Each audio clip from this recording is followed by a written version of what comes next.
Hey guys, I'm here to do my postpartum update, and I will probably take a couple breaks. My husband's home from work today, so yeah, but if something needs to be done, then I will go help him. So I just want to jump in. Um, so Cecilia, when she was born, had breathing issues, and so she had to be taken to the special care nursery.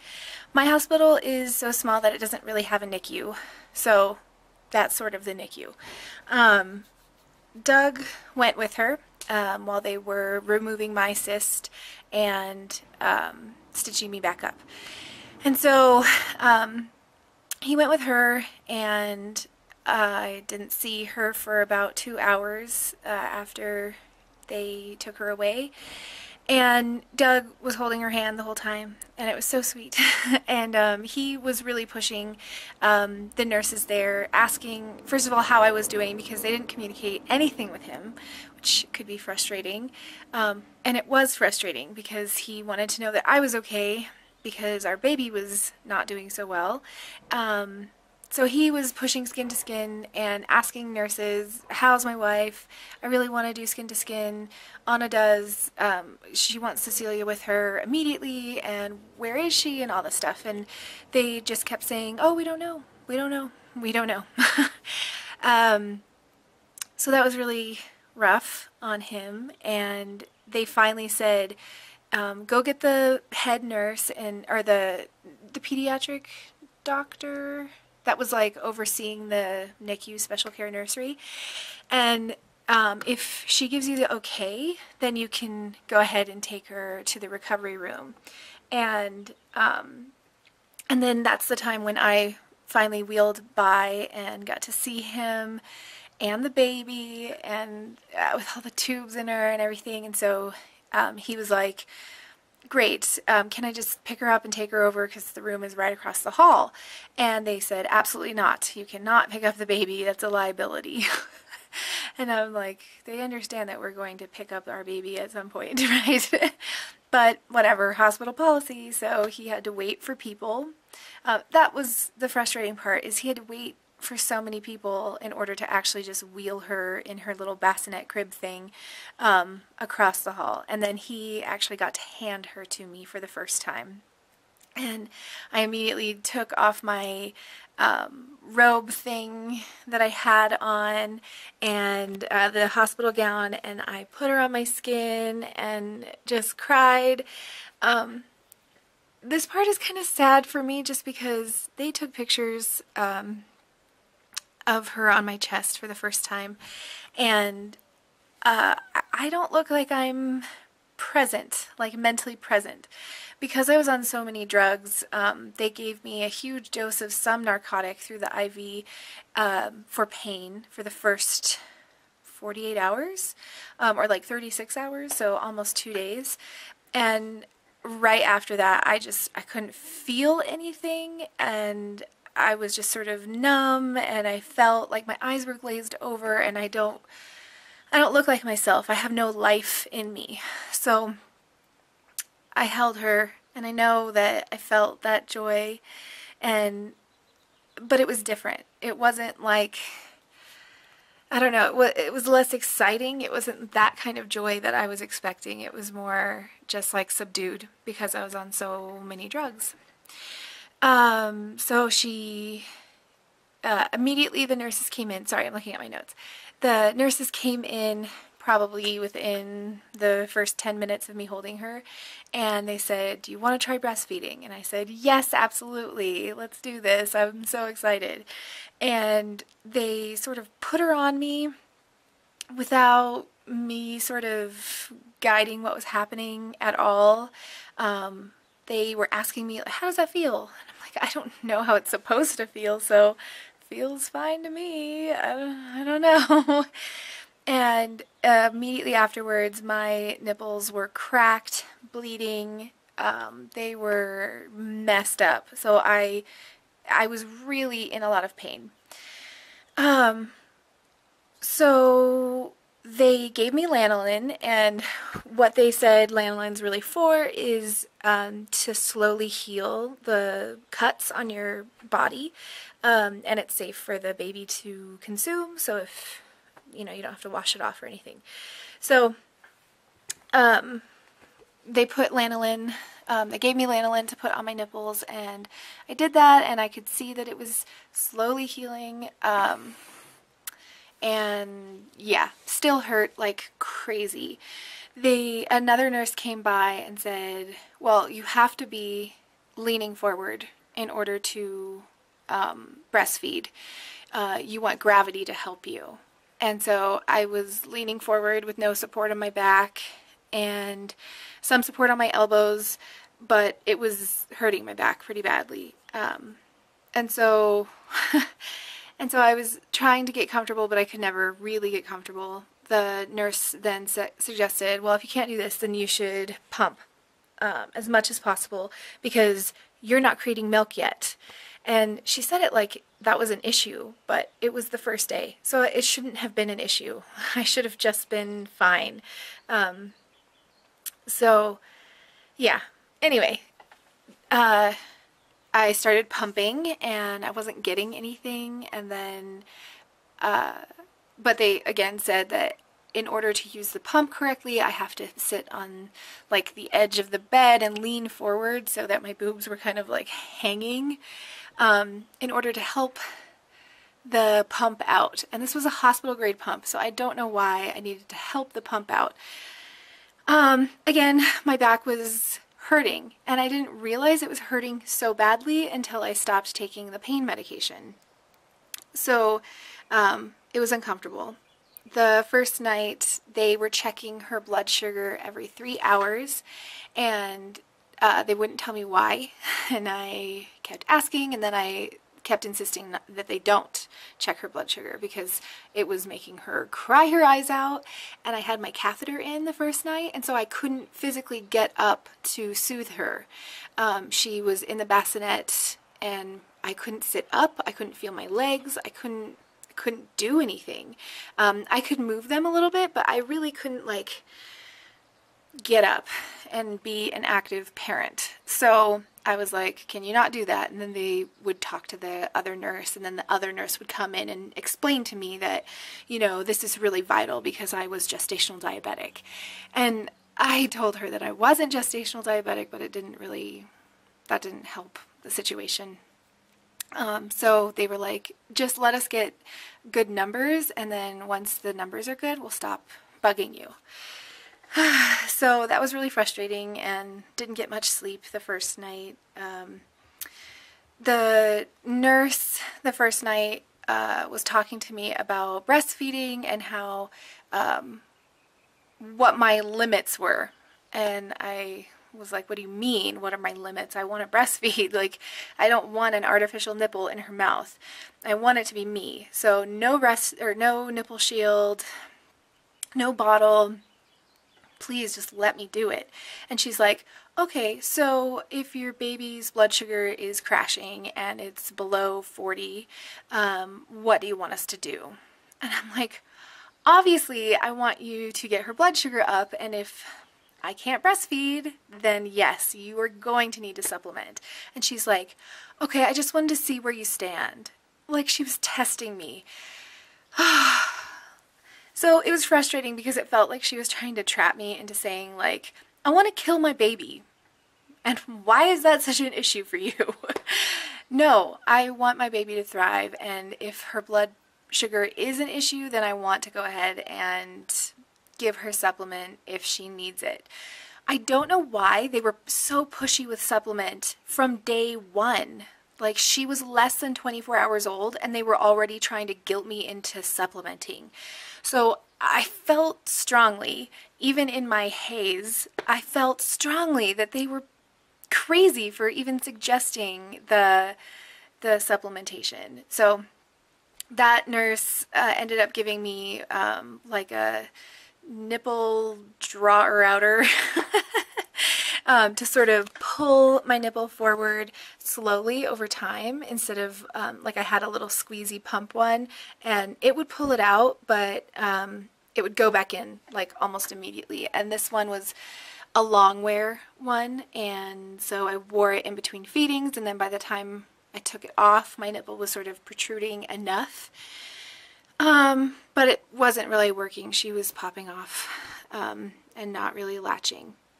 So that nurse took the catheter out early the next morning. So that was Thursday, and this is Friday.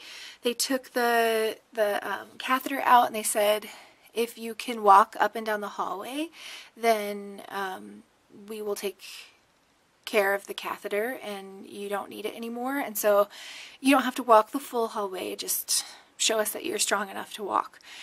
And so I said, okay, yeah, I want to. So I walked the whole hallway, and I was like, okay, I'm good. You know, like, get the catheter out. I want to, like, start being a parent instead of just a weird vegetable. And that first night was kind of difficult on my husband because he never really needed to be awake in the night or anything like that. And so he sort of slept through the beginning part of her cries, and I couldn't get up and I couldn't help. So it was really frustrating for me because I would wake up immediately and then need to scream for help because I can't do it. So anyway, catheter was out, I walked the full hallway, and then I peed for the first time, and it felt weird. It felt like a waterfall coming out of me. It felt like I could feel the pee leave my bladder in like such a weird way. Like I could feel my urethra filling, which is so strange, and it felt like a crazy waterfall. But it didn't hurt, so that was okay. And then the nurse, that first nurse was like, you know, this little device thing isn't working, so you need to, if you are committed to this whole breastfeeding thing, then you need to do the nipple shield. So I was like, okay, fine. And to my amazement, she latched right onto that thing. So I was like, okay, well, nipple shield, I guess, is the way to go. Oh, well, you know, I had all these strong feelings about it, and oh well, it was all out the door because I wanted her to latch onto me, and I wanted to be the one giving her this stuff. So, whatever. That was sort of like, I cried about it, of course, because I was all postpartum and crazy, like, hormones going, and it just hurt because I felt so strongly about not using anything foreign, and so quickly it became an issue of, well, how is your baby going to eat? And this is a major issue and all this stuff. And so I just felt like I had to. So Friday, they were still checking Cecilia's blood sugar and pushing supplementation even more. They were checking her O2 levels, so her oxygen levels, and her blood pressure and her blood sugar, just all the time. And that day, my husband decided that, like, he really needed to get 4 hours of uninterrupted sleep. And so he came home and he took care of our pets, and then he slept. And during that time, they came in to check her oxygen levels and her blood sugar and everything, and it was super bad. Her oxygen levels were super low, and she needed to be put on oxygen immediately. And my father-in-law arrived, which was amazing, because I needed emotional support, and I needed somebody to go with her to the nursery and just be a family member and just be there with her. So I sent my father-in-law with Cecilia to the special care nursery to get extra monitoring, extra tests. They took blood from her. They did more x-rays because they thought some other issue was happening, because the amount of oxygen that they gave her the first day should have been enough to clear out the lungs, but they didn't. So all of this happened while my husband was at home and taking a nap, and so I just had a crazy meltdown. I was crying, hysterically crying, and just felt so alone. And I mean, I was surrounded by my wonderful mother-in-law and my father-in-law, and then the pediatric doctor came in and said, so the first couple of x-rays are not very clear, and it looks like she has a hole in her lungs. And she got really quiet and really serious, and I mean, obviously you don't want holes in your lungs. So I knew it was serious and just burst into tears, and she's like, but we need to do extra x-rays, which is letting you know what's going on, and which is good and bad. You know, it's good that they wanted to inform me, but it's really bad that they chose to tell me their suspicion beforehand when it wasn't confirmed. They didn't say, like, if there's a hole in her heart or in her lungs, we have to fly you, you know, to the nearest large medical facility. They didn't prep me with anything to do during that time while I was just waiting. So it felt like things were out of control. Like I couldn't be there with her because I couldn't walk. Walking to the bathroom sent me in such agony that I had to get pain medication, and they put me on Motrin and Percocet, and it felt like somebody was stabbing me with a hot knife, like searing pain through my pelvis. Not just like, oh, the incision is tough or sore. No, it was like my right side felt like somebody was really trying to like cauterize me, but while I was awake. And the pain, oh, that's my phone. I'll be right back. Okay, so the pain was unbearable. I couldn't handle the pain. So it only felt okay when I was laying almost flat or in a semi-reclined position. The rest of the time, pumping, trying to breastfeed in the awkward position of leaning forward while I was doing it was crazy agony for me. So I couldn't go with her. They didn't tell me that I should prep my stuff to like go to the other hospital. And so I started texting my husband. I need you. You need to be here. I need you.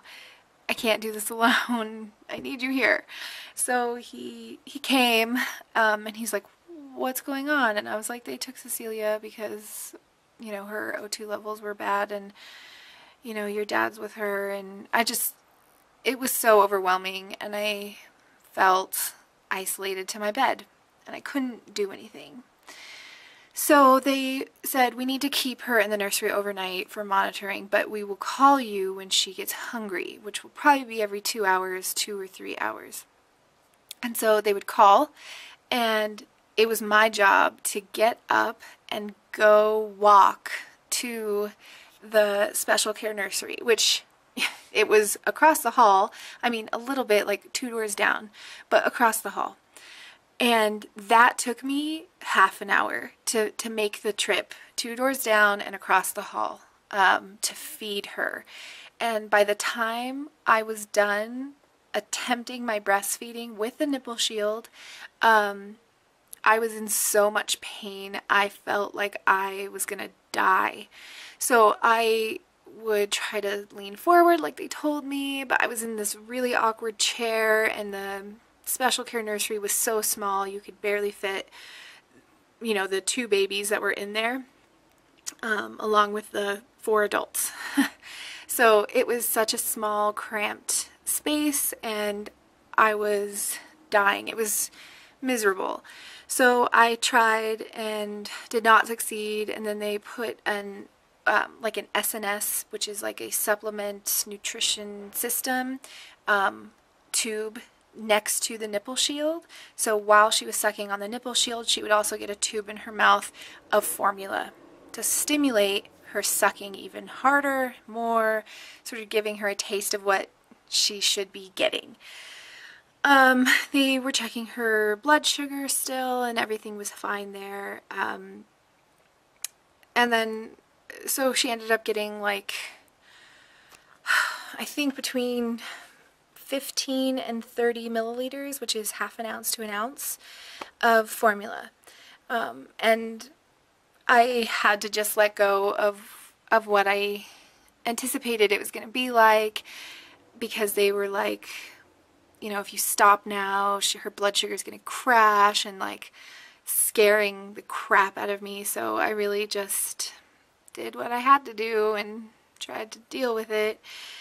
So that was that night. It was hard to get up and move that much. And then Saturday, we got her out of the nursery in the late afternoon, but she had oxygen still, because every time they tried to take off the oxygen, she would not have it. She would just, her O2 levels would sink, and the saturation level was so low that they were scared. So they needed her on oxygen. So created an extra issue of not being able to walk, carrying a baby, and wheeling an oxygen tank around the room. It was impossible for me to move around the room with her. So I basically would get up, walk to a chair, sit down, and then somebody would have to bring the baby to me. And then by the time I was done attempting a breastfeeding session, I was in so much pain that I was like shaking and crying, and it was nearly impossible for me to get up. So my doctor came, I think on Friday or Saturday, I'm not sure, maybe both days, but she was like, "How are you feeling?" And I was like, "I'm in terrible pain on my right side." And she said, "Oh yeah, you had a difficult C-section." And I was like, "What do you mean difficult?" And she's like, so she was footling and frank breech, like 1 foot down, 1 foot up. And so we needed to have both of her feet in one direction in order to actually get her out. So we did some extra tugging in your right side. And that's why that hurts so badly. And so I was like, okay, well, at least this makes sense now. Because I understand it's major surgery and you're going to hurt. And I've had surgery. I had a hiatal hernia in my, where my diaphragm had a hole in it. Anyway, so I have had stomach-ish surgery. I know what that feels like. And this felt nothing like it. It was terrible pain. So, oh, and also, like, she told me that, oh, you don't need to worry about your digestion, because usually with stomach surgeries, your digestion slows, and then constipation, and it's such an issue. Oh my gosh. The constipation was so terrible. And by late Saturday and Sunday, I was in so much pain. I couldn't poop, and it just hurt so bad. Ugh. So they were putting me on Colace, and it finally worked, but like 6 days later. Oh, it was terrible. Okay, so they stopped checking Cecilia's blood sugar. She was fine because I was supplementing. She slept on my chest. So the first nurse was like, never sleep with your baby. It is death trap, and you're gonna kill her, and you're gonna suffocate her. And probably the first night, yeah, I couldn't move. And so they were very strict about that. And then by the third night, by Saturday night, she slept on my chest that night. And I was like in tears. It was like, finally, I felt like I was a mom. And it felt so good to just have her there. And I wasn't going anywhere. I was like pretty much in an upright position with pillows all around me, bars on each side so I couldn't roll. And then I had a gown that zipped in the front. And so she was zipped up in my gown, and I was holding her with both hands. And the nurse came by to do a batch of blood work, and I was like, "Oh, do you want me to lay her down?" And she's like, "No, it's best when she's on you." And I was like, "Oh, that makes me feel so good." So I sort of unzipped my gown, and I gave her the foot, and then she pricked her foot and was squeezing really hard to get the drops of blood out. Cecilia slept through the entire thing, and she's like, "See, it's just better when she's on you. She's comforted. She knows that mommy has her." And I was like, "Oh, makes me feel so good." So that was kind of amazing. And I mean, she's still on oxygen, and we still had to wheel her around. And then that brings me to discharge day, which I need to take a break and feed her, and then I will be back. So The doctors said that she needs to be on oxygen when she was at home. So we needed to rent these tanks from a healthcare facility place. So they called them first thing in the morning. Not first thing. It's probably like 10 a.m. And they were like, okay, within 4 hours, they'll give you a call and then you can go. Because they'll meet you with an oxygen tank at your house and then it's all good. And so 4 hours went by and they did not call me. And so it was early afternoon and then the lady came back and was like, oh, they didn't call you. Oh, I should call them again. That happened 2 more times. So we were there until way past dinner time. And I felt really weak. I also had low blood sugar issues going on because the cafeteria people was like, what do you want for dinner? They were also really pushy. It was really weird. And like interrupted me all the time. Like I was nursing and they would be like, what do you want? You need to order now. And I'm like, I am focusing on one thing at a time. Anyway, so they were like, what do you want for dinner? And I'm like, I am not going to be here for dinner. And I was totally there for dinner. And so my blood sugar was low. I felt like totally incapable because of my severe pain and just how many painkillers I was on. My like walking to and from the bathroom I could do at that point, but I was still in so much pain that I felt nervous holding my own daughter. So it was really frustrating, but I know like Doug was ready to go home. He did not want to spend another night there and he wanted to get into his own. In terms of supplementation, we were only giving her like 10 milliliters, so not much at all. So by the time we got home, my milk had come in and I was like, okay, well, I'm not going to give her any more supplementation. Like she needs to be getting this from me. And so Doug agreed that, you know, I was probably making enough. And so we were like, I was breastfeeding and pumping and like trying to get it like going really, like really well. And I was pumping like 10 milliliters total, so not much at all. And I was like, okay, well, I need to pump more often and I need to do this, that, and the other thing. And then my my pediatrician came to our house because he does home visits, and weighed her, and she had lost a lot of weight. I think she was at 6 pounds 11 ounces at the lowest end, because I know we weighed her a bunch because, yeah, that was an issue. So he was like, oh, by the way, my husband went out of town for an interview. So it was just me and my mother-in-law, and then the pediatrician came by and was like, you have to supplement. You're at this point where your baby's losing way too much weight, and it's dangerous now. And so I, of course, postpartum, I was feeling the baby blues completely, and I was without my husband. So I was just crying and had my second meltdown.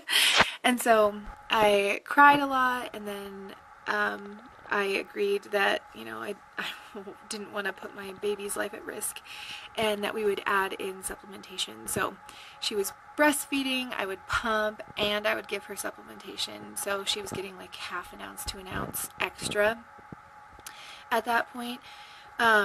And I was like, okay, well, I need to like really buckle down and focus and, you know, like do this whole breastfeeding thing right.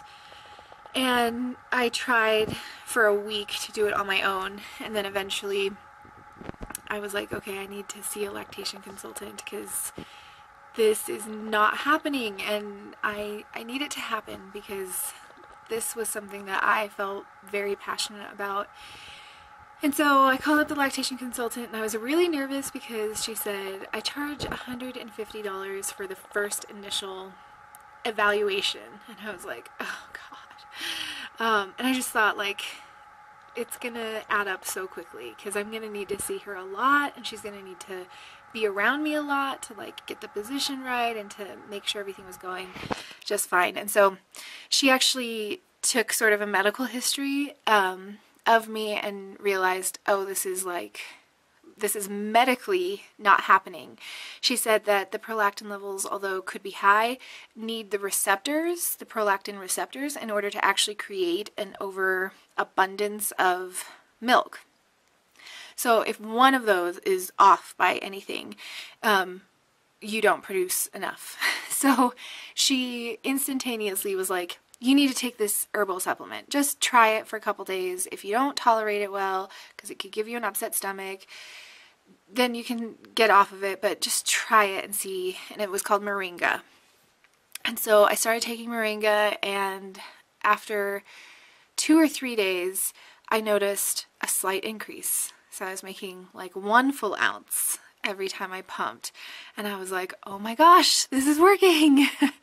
And then, I mean, bad timing. She went on vacation, so she wasn't around me for like a week and a half, and I had some Fenugreek that my friend gave me because she had sort of lactation problems, but didn't see a lactation consultant, but had Fenugreek.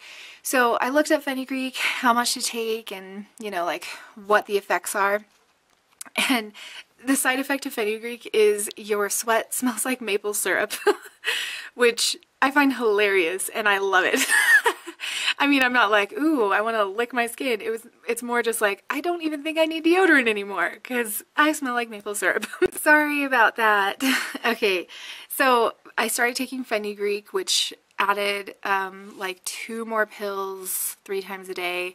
And then I noticed a little bump, but just in the mornings. I would have a bump of milk production.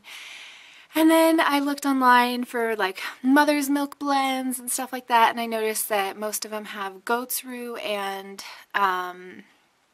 blessed thistle. And they said that the blessed thistle and Fenugreek kind of go hand in hand, so you should take both of them. So I added blessed thistle to my regimen, and so I'm taking a ton of supplements on top of my prenatal, my iron supplement, which I think I am fine with now. That's all under control. I'm not anemic or anything. My extra folic acid.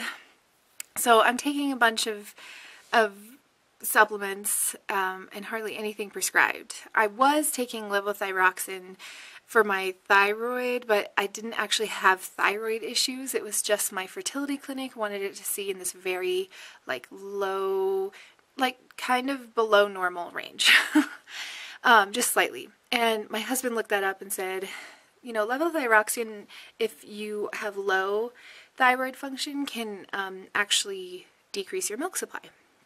And so I forgot to take it one morning, and then I was like, okay, I think I'm just gonna not take it. And I stopped taking it, and I feel fine, and that's all good. So I'm gonna go see my doctor tomorrow and let her know what I'm taking in order to get my supply up. And now I'm making like well over what I need to feed her. I feed her like 1 ounce an hour. So I think it's around 4 or 5 weeks I started just solely breastfeeding. Oh, and what I do is I breastfeed and then I pump with a medical grade pump. So I went out and I rented a medical grade pump, and for the first 3 months. So yeah, I have it for another like 2-ish.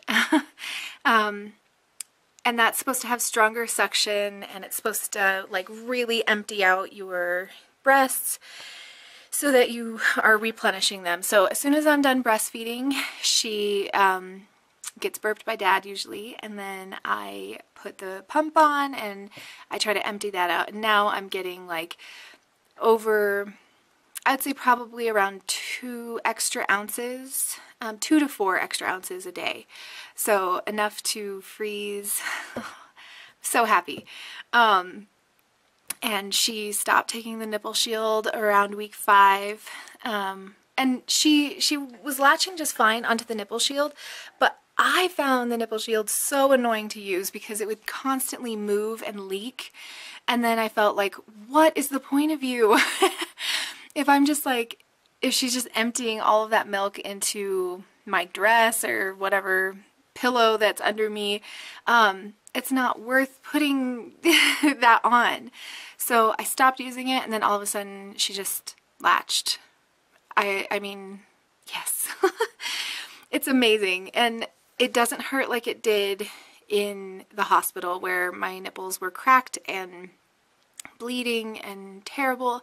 The initial latch always stings for me, and then it kind of gets into a groove where it just feels like tugging, and then it's fine. And it makes me so happy that she's on me, and I'm able to actually produce enough for her. So I plan on continuing the whole supplement regimen until we start introducing foods into her diet, because obviously she'll be needing less milk at that point. So yeah, something that's doable for me, and yeah, I'm just doing it and power throughing the whole process so that I can actually feed my baby, and it feels really good to be in that position. I am not knocking people who use formula. We definitely used formula. We supplemented, and it works, and I get it. I get it. So I used to be horrible. I used to actually feel like that it wasn't good, you know, to give your baby formula and that they weren't doing the right thing. But now I don't hold any of those judgments anymore. And I mean, it was just stupid naivete that I didn't have the experience to really feel like that sort of compassion for people who can't breastfeed. I mean, obviously people that like literally can't, like had mastectomies and stuff like that, I get it. I totally get it. But I'm like, if you have boobs, then use them. But no, nope, I don't have any of that judgment anymore. I'm over that. It was so stressful and so devastating to not be able to do it. And then I realized that it's okay. My friends were so encouraging. I mean, they are all breastfeeding advocates, like breast is best, you know, pro breastfeeding. And one of my friends, she just had a baby, and she said, you know, Anna, so formula isn't really made from the devil's teat. So if you need formula, use it. And I laughed, and then I was like, oh, you're so right. So I stopped beating myself up about it, and things went smoothly. So I think maybe some of my stress was holding back my milk supply. That could be it. Could have been anything, really. I did get my prolactin level checked through my OB's office, but really for my lactation consultant, and it was actually really low, but it was right at the cusp of when it started skyrocketing. So I must have caught it like right before I started my oversupply. So that's good. It's checked, it's good, it's fine. I'm happy, baby's happy, growing. Oh, I'm so happy. She's growing. She doesn't fit into her newborn clothes anymore. Her head doesn't fit into them. And also we put her in cloth diapers as soon as her little umbilical cord stump fell out. And yeah, so she's big enough to fit into those diapers. And I mean, we still have disposable diapers that we tend to use at night, and you know, it's all good. I mean, I think once her legs get a little bit bigger, we'll start using the cloth diapers solely, but for those first 4 weeks, we used disposable. Her stump was still kind of hanging out there, and it was just really hard. Like, when people wanted to come by, I was like, please don't, because I was just naked all the time and really stressed out about the milk supply, and so I really wanted like a calm environment and nobody around, except for family, which my mother-in-law stayed for a week, and so did my father-in-law, and that was so nice. It was nice having them there because I really couldn't do much. I stopped taking Percocet, I think, the second day that I came back home. I was completely done with it. I didn't like the way it made me feel, and I was just like able to cope with the pain even though it was still there. I just felt like, okay, I'm done and that's it. And so that was the last time I took pain medication. Yeah, so that is my postpartum hospital / breastfeeding frustration video update. I have one more scheduled video that I will make, which is encapsulating my placenta, and just a warning at the tail end of this, it will be a graphic video. So if you don't like blood, don't watch it. Alright, bye ladies.